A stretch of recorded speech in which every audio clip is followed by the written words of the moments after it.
ဖြစ်စဉ်အစကနေကျွန်မရှင်းပြပါမယ်ငလျင်စလောက်တာကမြန်မာအချိန်နေ့လယ်12နာရီလောက်မှာဒီနေရာမှာသခိုင်းနားကိုဗဟိုပြုပြီးဖြစ်ခဲ့တာပါ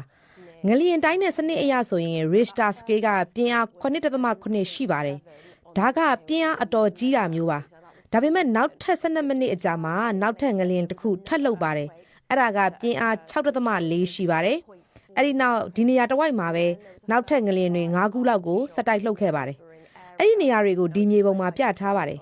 တောင်ဘက်မှာတစ်ခုဖြစ်သွားပြီးတော့ကြံတဲ့ငလျင်တွေကတော့သူ့မြောက်ဘက်မှာအစုလိုက်ဖြစ်သွားတဲ့နေရာတွေကိုတွေ့နိုင်ပါတယ်မြေအောက်မှာဘာတွေဖြစ်နေလို့ဒီလိုငလျင်ကြီးတွေဖြစ်လာတာလဲ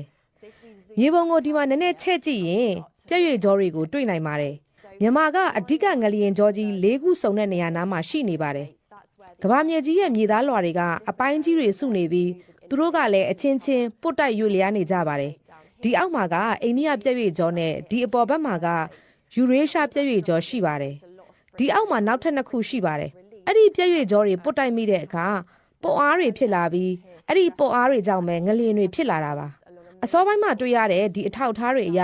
ဒီတစ်ခေါက်မှာအဲ့ဒီပုတ်အားကမြန်မာနိုင်ငံထဲကအဓိကငလျင်ကြောကြီးဒီအနီရောင်မြင်းတိုင်းဖြစ်သွားတာပါအဲ့ဒီငလျင်ကြောကြီးကကီလိုမီတာ1200လောက်ရှိပါတယ်အခုငလျင်ကြီးက